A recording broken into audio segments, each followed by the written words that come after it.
আবহাওয়ার আজকের গুরুত্বপূর্ণ আপডেটে আপনাদের স্বাগত। এই মুহূর্তে পশ্চিমী ঝঞ্ঝা আসতে চলেছে 13ই ডিসেম্বর। হিমালয়ের পশ্চিম ভাগে, বাংলাদেশের দক্ষিণ ভাগে একটা ঘূর্ণাবর্ত কাজ করছে, তবে তার থেকে বৃষ্টিপাতের সম্ভাবনা নাই। তাই আগামী কয়েকদিনে আবহাওয়া পরিস্থিতি শুষ্ক পাওয়া গেলেও ঠান্ডার দাপট কিন্তু বজায় থাকবে। হয়তো 1 থেকে 2 ডিগ্রি দুদিন পর থেকে ঊর্ধ্বমুখী হতে পারে, কারণ পশ্চিমী ঝঞ্ঝার প্রভাবে উত্তর পশ্চিম মধ্য ভারতে যেটা হবে তাপমাত্রার বৃদ্ধি দেখা যেতে পারে 2 থেকে 3 ডিগ্রি বা 3 থেকে 4 ডিগ্রি পর্যন্ত বাড়তে পারে।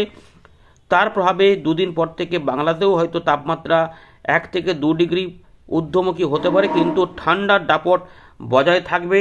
কোথাও কোথাও ঘন কুয়াশার জন্য যে সতর্কতা জারি হয়েছিল, বিশেষ করে উত্তরপ্রদেশের পশ্চিম এবং পূর্ব দিকের তার উত্তর ভাগে যে ঘন কুয়াশা সতর্কতা দিয়েছিল আবহাওয়া দপ্তর, সেটা আমরা ইতিমধ্যে দেখতে পাচ্ছি। বেশ ঘন কুয়াশা কিন্তু রয়েছে। ব্যারেলি থেকে শুরু করে সীতাপুর এবং ফাইজাবাদ হয়ে গোরখপুর পর্যন্ত কিন্তু রয়েছে। তবে উত্তর পশ্চিম ভারতের কিছু অংশে হালকা মাঝারি কুয়াশা, এর পাশাপাশি মধ্য ভারতে যে শৈত্যপ্রবাহ রয়েছে সেটা এখনও চলছে, তবে সেটাও 1 থেকে 2 দিন বাদে সেটা কমে যাবে। ফলে তাপমাত্রা সব দিকেই 1 থেকে 2 ডিগ্রি বা 2 থেকে 3 ডিগ্রি পর্যন্ত উঠে যাওয়ার সম্ভাবনা থাকবে। তাই চাষি ভাইদের জন্য যে খবরটা থাকবে, উত্তর পূর্ব ভারতে কোথাও কোথাও হালকা থেকে মাঝারি মানের কুয়াশা এবং 2-1 জায়গায় ঘন কুয়াশা হতে পারে। অতি ঘন কুয়াশাগুলো যেগুলো উত্তরপ্রদেশের উত্তরভাগে রয়েছে সেগুলো কমে যেতে পারে। তবে উত্তরবঙ্গ, দক্ষিণবঙ্গ, বিহার, ঝাড়খণ্ড, উড়িষ্যা এবং আমাদের পশ্চিমবঙ্গ যেগুলো রয়েছে, পশ্চিমবঙ্গের আশেপাশে বাংলাদেশের পশ্চিমভাগে, এখানে কিন্তু সেভাবে কুয়াশা হবে না। খুবই হালকা টাইপের একটা কুয়াশা একদম সকালের দিকে থাকলেও বেলা বাড়ার সঙ্গে সঙ্গে সেগুলো পরিষ্কার হবে, অর্থাৎ রোদ ঝলমল আকাশ দেখতে পাওয়া যাওয়ার সম্ভাবনা রয়েছে। এই পরিস্থিতির মধ্যে আগামী কয়েকদিনে আবহাওয়াতে নতুন কি চেঞ্জ আসবে, ঝঞ্ঝা কীভাবে এগোবে, তার ফলে বাংলায় কোনো প্রভাব পড়বে কিনা, কী পরিবর্তন হয়েছে আমরা এখানে জানাবো। বঙ্গোপসাগরে দক্ষিণ পশ্চিম ভাগ, শ্রীলঙ্কা এবং পূর্ব নিরক্ষীয় ভারত মহাসাগরের কাছে যে ঘূর্ণাবর্ত ছিল তার প্রভাবে দক্ষিণ ভারতের কিছু অংশে একটু মেঘলা আকাশ, বিক্ষিপ্ত বৃষ্টিপাতের সম্ভাবনা থাকলেও মোটের উপরে দেশের আবহাওয়া পরিস্থিতি শুষ্ক থাকার সম্ভাবনাই রয়েছে। তবে জাঁকিয়ে ঠান্ডা আবারও পড়বে। ডিসেম্বরের শেষের দিকেও প্রচণ্ড ঠান্ডা হতে পারে। এর পাশাপাশি বর্তমানে যেমন চলছে ঠান্ডা, সেই ঠান্ডা বজায় থাকবে। আমরা দেখে নিই আজ আবহাওয়া দপ্তর কী বলছে, তারপর আমরা এখান থেকে শুরু করব। আপনার জেলায় আবহাওয়া পরিস্থিতি কেমন অনুভব করছেন কমেন্ট করে জানাতে থাকুন। আমরা এখন দেখে নেব ভারতীয় মৌসুম ভবনের 12 তারিখ সকালবেলায় প্রকাশ করা গুরুত্বপূর্ণ আপডেট, যেখানে আমরা দেখতে পাচ্ছি হিমালয়ের পশ্চিম ভাগে জম্মু কাশ্মীর, লাদাখ, গিলগিট বালচিস্তান, মুজাফফরবাদ এই এলাকাতে 13 তারিখ থেকে 17 তারিখের মধ্যে কিছু বৃষ্টিপাত, হালকা বৃষ্টিপাত এবং তুষারপাত হতে পারে। একই পরিস্থিতি হতে পারে হিমাচল প্রদেশ এবং উত্তরাখণ্ডের 14ই ডিসেম্বরের দিকে।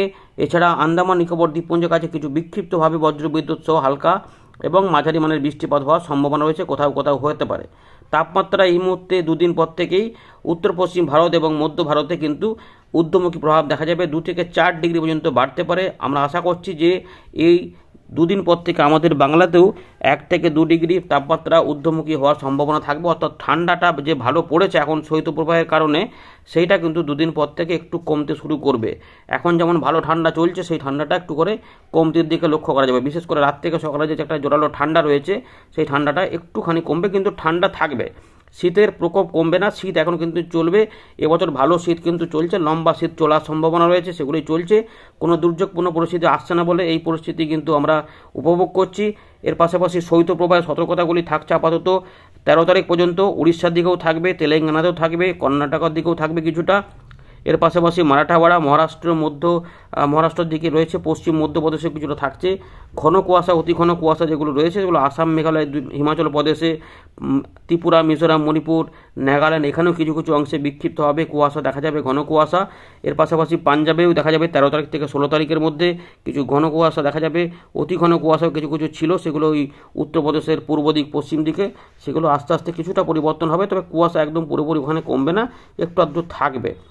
আর এই মুহূর্তে দক্ষিণ বাংলাদেশ এবং সংলগ্ন এলাকাতে যে ঘূর্ণাবর্তটা অবস্থান করছিল সেটা সেখানেই অবস্থান করছে। দক্ষিণ পশ্চিম বঙ্গোপসাগর এবং সংলগ্ন যে নিরক্ষীয় ভারত মহাসাগরের পূর্ব দিক রয়েছে, শ্রীলঙ্কার উপকূলের কাছে, সেখানে কিন্তু একটা ঘূর্ণাবর্ত কাজ করছে, যার জন্য আমরা উপগ্রহ চিত্রে দেখলাম শুরুর দিকেই যে দক্ষিণ ভারত এবং শ্রীলঙ্কার কাছে কিছু অংশে মেঘলা আকাশ। এর পাশাপাশি নতুন করে পশ্চিমী ঝঞ্ঝা যেটা আসছে 13 ডিসেম্বর হিমালয়ের পশ্চিম ভাগে, সেটা কিন্তু এখনও বলে রেখেছে আবহাওয়া দপ্তর। এবার এই ঝঞ্ঝাটা মিটে যাওয়ার পরে আবার হয়তো তৃতীয় সপ্তাহের শেষের দিকে বা চতুর্থ সপ্তাহের শুরুর দিকে আবার একটা ঝঞ্ঝা আসবে। এই মুহূর্তে যদি চিত্র দেখেন, এই মুহূর্তে দেখুন এই যে এগুলো রয়েছে ফগ, এই উত্তর পশ্চিম ভারতে এই জায়গাগুলোতে রয়েছে ঘন কুয়াশা, আর এই মধ্যভাগে রয়েছে শৈত্যপ্রবাহ। আর আমাদের উত্তর পূর্ব ভারতের আসাম, মেঘালয়, মিজোরাম, মণিপুর, ত্রিপুরা এই জোনটাতে দু এক জায়গায় ঘন কুয়াশা সতর্কতার জন্য হলুদ সতর্কতা জারি করা হয়েছে। কিন্তু আমাদের উত্তরবঙ্গ, দক্ষিণবঙ্গ, বিহার, ঝাড়খণ্ডে কোনো সতর্কতা নেই, এমনটাই কিন্তু রয়েছে। এবং এইগুলোই কিন্তু আগামী দিনে বজায় থাকবে। এবং দেখুন এই কুয়াশাগুলো আস্তে আস্তে, শৈত্যপ্রবাহগুলো আস্তে আস্তে আগামী দুদিনে কিছুটা কিন্তু কমেই যাবে। দেখুন সতর্কতা কিন্তু 14 তারিখের দিকে বা 15 তারিখের মধ্যে কিন্তু অনেকটাই কমে যাবে, এমনটাই কিন্তু এই মুহূর্তে জানা যাচ্ছে আবহাওয়া দপ্তর আপডেট থেকে। এবং 16 তারিখে দেখা যাচ্ছে যে দেশের কোথাও কোনো সতর্কতা না থাকার সম্ভাবনাই কিন্তু রয়েছে। তার মানে এইগুলো চলে যাওয়ার পরে আবার ঠান্ডাটা বাড়বে, এমনটা কিন্তু হতে পারে। তার মানে শীতের দাপটটা আমরা ভালোই পাবো। আমরা ফেরত চলে এলাম ওএনডির লাইভ স্ক্রিনে। তো এই মুহূর্তে আমরা প্রথম দিকে যেমন দেখছিলাম যে ঘন কুয়াশা রয়েছে উত্তরপ্রদেশের উত্তর ভাগে, সেটা কিন্তু দেখতেই পাচ্ছি।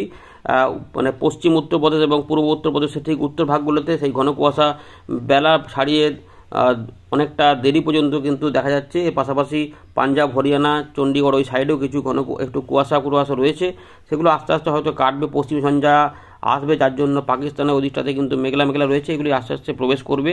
13 তারিখে এটা প্রবেশ করা যাবে হিমালয়ের পশ্চিম ভাগে। বাকি কিন্তু দেশের মোটামুটি সমস্ত জায়গায় পরিষ্কার পরিচ্ছন্ন রয়েছে। আসাম, মেঘালয়ে যেমন বলা হয়েছিল যে কোথাও কোথাও ঘন কুয়াশা হতে পারে, মিজোরাম, মণিপুর, ত্রিপুরা এগুলোতে টুকটাক করে কিন্তু কোথাও কোথাও রয়েছে। মোটের উপরে পরিষ্কার পরিচ্ছন্ন আকাশই রয়েছে। এবং সুতরাং চাষি ভাইদের জন্য কোনো সতর্কতা নেই। চাষের কাজ করতে যেমন করছেন সেই পরিস্থিতি কিন্তু পাবেন। এবং এই রকমই কিন্তু আবহাওয়া পরিস্থিতি বর্তমানের মতোই চলবে আগামী কয়েকদিনে। এই মুহূর্তে সেটাই লক্ষ্য করা যাচ্ছে। তাও আমরা একটু দেখে নেব যে নতুন করে মেঘলা আকাশ বা কিছু হবে কিনা, বঙ্গোপসাগর কিছু আসবে কিনা। এখানটাতে হচ্ছে হিমালয়ের পশ্চিম ভাগ, এখান থেকেই 13 তারিখে কিন্তু আমরা পশ্চিমী ঝঞ্ঝাটা প্রবেশ করতে দেখতে পাচ্ছি যে ঢুকে পড়বে 13 তারিখ এবং 14 তারিখে ওইখানে কিন্তু মেঘলা আকাশই থাকবে। এর প্রভাবে এটা পূর্ব দিকে যখন এগোবে 15 তারিখ পর্যন্ত ওখানে বৃষ্টিপাতের সম্ভাবনা থাকবে, তবে 16 তারিখ পর্যন্ত এফেক্টটা থাকবে। তারপরে এটা যখন সরে যাবে, এই সরে যাচ্ছে অরুণাচল প্রদেশ বা এদিকে আমাদের সিকিমের মাথার উপর দিয়ে বা ভুটানের উপর দিয়ে, তখন এখানে কিছু কিছু অংশে একটু আধটু মেঘলা আকাশ একদম পাহাড়ি অঞ্চলের দিকে হতে পারে, কিন্তু আমাদের মূলত স্থলভাগে এর কোনো প্রভাব হবে না।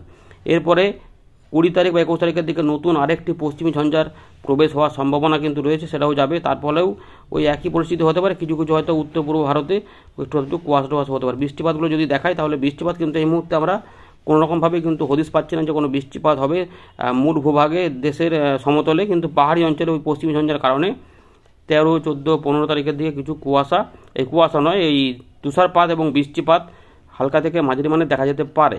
দেখুন এই যে 16 তারিখের দিকে আমরা দেখতে পাচ্ছি অরুণাচল প্রদেশের দিকে কিছু তুষারপাত এবং বিক্ষিপ্ত বৃষ্টিপাত এই যে ভুটানের এইগুলোতে হতে পারে। এইগুলোর জন্য কিন্তু ঝঞ্ঝাটা এগিয়ে যাওয়ার ফলে 16-17 তারিখের দিকে হবে। এরপরে নতুন ঝঞ্ঝাটা যখন আসবে আবার, সেটা পাকিস্তানের উপর দিয়ে আসছে যে 19 তারিখ বা 20 তারিখের দিকে আবার হিমালয়ের ওই মাথার উপরে দেখুন ওখানে ওই যে ওখানটাতে কাশ্মীরের উপর দিকেগুলোতে এই দিকে কিন্তু আবার নতুন করে কিছু বৃষ্টিপাত তুষারপাত হবে। এবং এইটার ফলে একটুখানি সমতলও বৃষ্টিপাত এগুলোতে এবং তুষারপাত ছড়াতে পারে, এই সম্ভাবনা কিন্তু এই মুহূর্তে আমরা দেখতে পাচ্ছি। আর এখানে বড় মাপের কিছু নেই, সুতরাং আবহাওয়া পরিস্থিতি কিন্তু মোটের উপরে এখনও বৃষ্টিপাত মুক্তই থাকবে এমনই কিন্তু দেখা যাচ্ছে। অর্থাৎ ডিসেম্বর মাসে কিন্তু আমরা সেভাবে আর বৃষ্টিপাতের ব্যাপার পাচ্ছি না। তার মানে ডিসেম্বর মাসের শেষের দিকে ভালো ঠান্ডা কিন্তু আমরা পাবো। চলুন আমরা তাপমাত্রা মোটে চলে গেলাম। এই মুহূর্তে শনিবারে যে তাপমাত্রা হবে, যেমন রবিবারে শুক্রবার যেটা রয়েছে দুপুরবেলার দিকে মোটামুটি ধরুন 24 থেকে 25, আর একদম সকালের দিকে ওই 12 ডিগ্রি আশেপাশে ছিল, 11 থেকে 12 ডিগ্রির মধ্যে ছিল। সেইটা যেটা হবে শনিবারে 1 ডিগ্রি বাড়বে, এই যে 12 থেকে 16 এই জায়গাতে 12 থেকে 16, 15 ডিগ্রি যেটা কলকাতার দিকে 15 ডিগ্রি চলছে, হয়তো 14.8 মতো চলছে, সেইটাই 16 ডিগ্রি চলে যেতে পারে, 1 থেকে 1.5 ডিগ্রি বা 2 ডিগ্রি একটু ঊর্ধ্বমুখী হবে। এই দক্ষিণবঙ্গে মোটামুটি 12 থেকে 13, 14, 15, 16-র মধ্যে স্থান বিশেষে আবহাওয়া পরিস্থিতি থাকবে। এবং রংপুর থেকে শুরু করে রাজশাহী হয়ে ওই 12, 13, আর ঢাকা থেকে চট্টগ্রাম 16, আর আমাদের ত্রিপুরার দিকে হয়তো 14 থেকে 15-র মধ্যে ঘোরাফেরা করতে পারে, সেরকমই দেখা যাচ্ছে 14-15-র মধ্যে, দু এক জায়গায় 16 হতে পারে। রবিবারের দিকে এটা চলে যাবো আমরা, যখন দেখা যাবে যে এটা কিন্তু 1 ডিগ্রি বেড়ে 13 ডিগ্রি হয়ে যেতে পারে। কলকাতায় যেটা 16 দেখছিলাম ওটা হয়তো 16 কাছেই থাকবে, কিন্তু পশ্চিমের দিকে তাপমাত্রা 13 ডিগ্রিতে পৌঁছতে পারে, অর্থাৎ 13, 14, 15, 16 মধ্যে ঘোরাফেরা করতে পারে। 15 তারিখে যখন চলে যাব এইটা আবার 1 ডিগ্রি নামবে, এই যে আবার 13টা হয়ে গেল 12 ডিগ্রি, বুঝতে পারছেন? তো এইভাবে ব্যাপারটা আর কি চলবে। ধন্যবাদ।